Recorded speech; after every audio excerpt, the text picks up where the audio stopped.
Assalamualaikum warahmatullahi wabarakatuh. Selamat pagi anak-anak. Berjumpa lagi dengan saya Ibu Yastin pada mata pelajaran Pendidikan Agama Islam dan Budi Pekerti kelas 12. Kalau minggu kemarin kita sudah membahas tentang materi demokrasi yang sesuai dengan Al-Quran Surat Ali Imran ayat 159, maka hari ini kita akan belajar tentang materi berpikir kritis yang sesuai dengan Al-Quran Surat Ali Imran ayat 190 sampai 191. Kita akan belajar 4 poin untuk materi kali ini, yaitu yang pertama, Al-Quran Surat Ali Imran ayat 190 sampai 191. Dan yang kedua, yaitu tentang isi kandungan dari Al-Quran Surat Ali Imran ayat 190 sampai 191. Yang ketiga, yaitu tentang penerapan berpikir kritis dalam Islam. Untuk yang keempat atau yang terakhir, yaitu tentang manfaat dari berpikir kritis dalam Islam. Oke, langsung saja di materi pertama, yaitu tentang Al-Quran Surat Ali Imran ayat 190 sampai 191. Berikut ayatnya. A'udzubillahi minasyaitonirrajim. Bismillahirrahmanirrahim. Inna fi khalqis samawati wal ardi wa ikhtilafil laili wan nahari la ayatil liulil albab alladzina yadhkurunallaha qiyaman wa qu'udan wa ala junubihim wa yatafakkaruna fi khalqis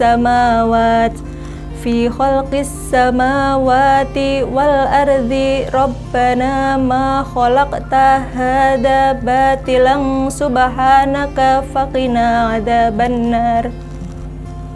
Itu tadi adalah Al-Quran Surat Ali Imran ayat 190 sampai 191. Artinya, sesungguhnya pada penciptaan langit dan bumi dan pergantian malam dan siang terdapat tanda-tanda kebesaran Allah bagi orang yang berakal, yaitu orang-orang yang mengingat Allah sambil berdiri, duduk, atau dalam keadaan berbaring, dan mereka memikirkan tentang penciptaan langit dan bumi seraya berkata, "Ya Tuhan kami, tidaklah Engkau menciptakan semua ini sia-sia. Maha suci Engkau, lindungilah kami dari azab neraka." Ya, itu tadi adalah Al-Quran Surat Ali Imran ayat 190 sampai 191. Tolong nanti di rumah dipelajari, dibaca berulang-ulang sesuai dengan hukum tajwid yang berlaku. Yang selanjutnya yaitu tentang asbabun nuzul dari Al-Quran Surat Ali Imran ayat 190 sampai 191. Asbabun nuzul itu adalah sebab diturunkannya suatu ayat Al-Quran. Nah, asbabun nuzulnya yaitu dikisahkan dari Aisyah radhiyallahu an, Rasulullah Shallallahu alaihi wasallam bersabda, "Wahai Aisyah, apakah engkau mengizinkan Kanda pada malam ini untuk beribadah kepada Allah Subhanahu wa taala sepenuhnya?" Jawab Aisyah radhiyallahu an, "Wahai Rasulullah, sesungguhnya saya menyenangi apa yang engkau senangi, menyukai apa yang engkau sukai. Saya izinkan engkau melakukannya." Kemudian Nabi mengambil kirbah atau tempat air yang terbuat dari kulit domba yang terletak di dalam rumah, lalu beliau berwudu. Selanjutnya beliau mengerjakan sholat. Di waktu sholat, beliau menangis sampai air matanya membasahi kainnya, karena merenungkan ayat Al-Quran yang dibacanya. Setelah sholat, beliau duduk memuji-muji Allah dan kembali menangis terseduh-seduh. Kemudian beliau mengangkat kedua belah tangannya, berdoa dan menangis lagi, dan air matanya membasahi tanah. Kemudian datanglah Bilal untuk azan subuh dan melihat Nabi Muhammad SAW menangis. Ia bertanya, "Wahai Rasulullah, mengapakah Rasulullah menangis? Padahal Allah telah mengampuni dosa Rasulullah, baik yang terdahulu maupun yang akan datang." Nabi menjawab, "Apakah saya ini bukan seorang hamba yang pantas dan layak bersyukur kepada Allah? Dan bagaimana saya tidak menangis? Pada malam ini Allah telah menurunkan ayat kepadaku, Al-Quran Surat Ali Imran ayat 190 sampai 191. Selanjutnya beliau berkata, "Alangkah rugi dan celakanya orang-orang yang membaca ini dan tidak memikirkan dan tidak merenungkan kandungan artinya." Nah, itu tadi adalah asbabun nuzul dari Al-Quran Surat Ali Imran ayat 190 sampai 191. Untuk yang selanjutnya, yaitu tentang isi kandungan dari Al-Quran Surat Ali Imran ayat 190 sampai 191. Isi kandungannya ada 2 poin. Yang pertama dari ayat 190 dulu, yaitu di situ menjelaskan bahwa tatanan langit dan bumi beserta bergantinya malam dan siang itu merupakan suatu yang menunjukkan keagungan Allah Subhanahu wa taala, menunjukkan betapa kehebatan pengetahuan dan kekuasaan Allah Subhanahu wa taala. Itu adalah untuk ayat 190. Kemudian untuk isi kandungan ayat 191, orang yang berakal itu selalu menggunakan akal dan pikirannya, mengambil ibroh atau manfaat, hidayah, dan menggambarkan keagungan Allah Subhanahu wa taala. Selalu mengingat Allah atau berzikir dalam keadaan apapun, baik itu ketika dalam keadaan berdiri, duduk, atau terlentang. Itu tadi adalah 2 poin utama dari isi kandungan Al-Quran Surat Ali Imran ayat 190 sampai 191. Untuk materi selanjutnya yaitu tentang penerapan berpikir kritis dalam Islam. Tentunya kalian sudah mengetahui apa itu berpikir kritis. Berpikir kritis adalah berpikir menggunakan rasio atau akal. Jadi berpikir dengan menggunakan akal. Terus kemudian dalam Islam, berpikir kritis bukan berarti berpikir yang sebebas-bebasnya tanpa ada suatu batasan, karena pada dasarnya kemampuan berpikir manusia itu memiliki keterbatasan. Hasil pemikiran manusia itu bersifat terbatas, dan kebenaran berpikir yang dimiliki oleh manusia itu sifatnya relatif. Relatif itu maksudnya seperti apa? Jadi benar menurut A belum tentu benar menurut B. Contoh penerapan dalam Islam yaitu ketika terjadinya perbedaan pendapat antar ulama fikih.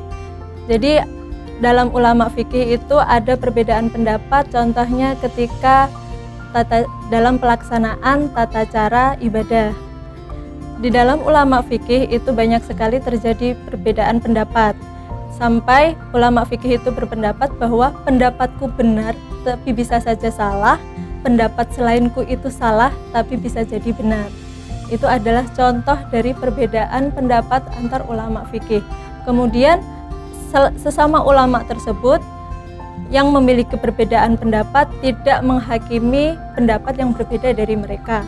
Mereka mampu menerima apa pendapat yang berbeda dari ulama yang lain.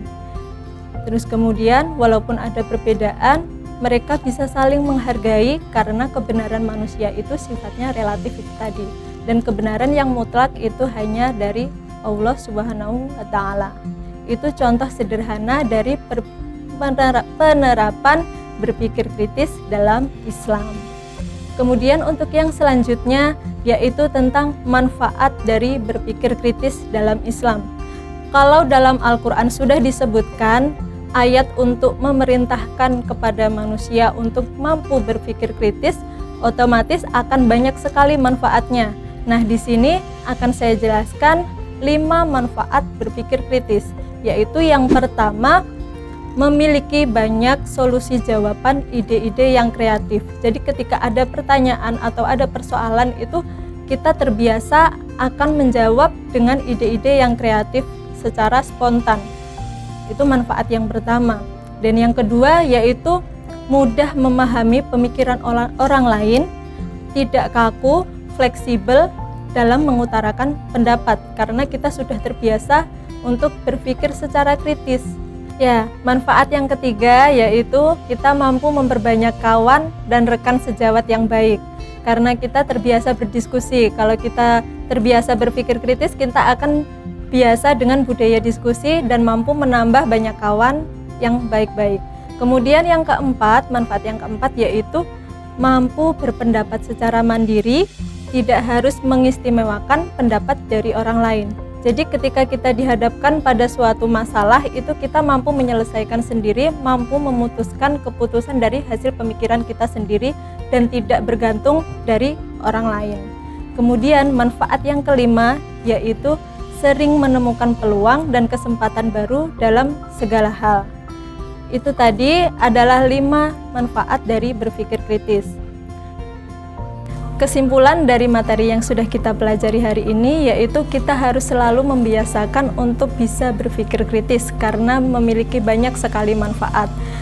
Harapan saya setelah belajar materi berpikir kritis hari ini, kalian bisa membaca Al-Quran Surat Ali Imran ayat 190-191 dengan baik sesuai dengan hukum tajwidnya.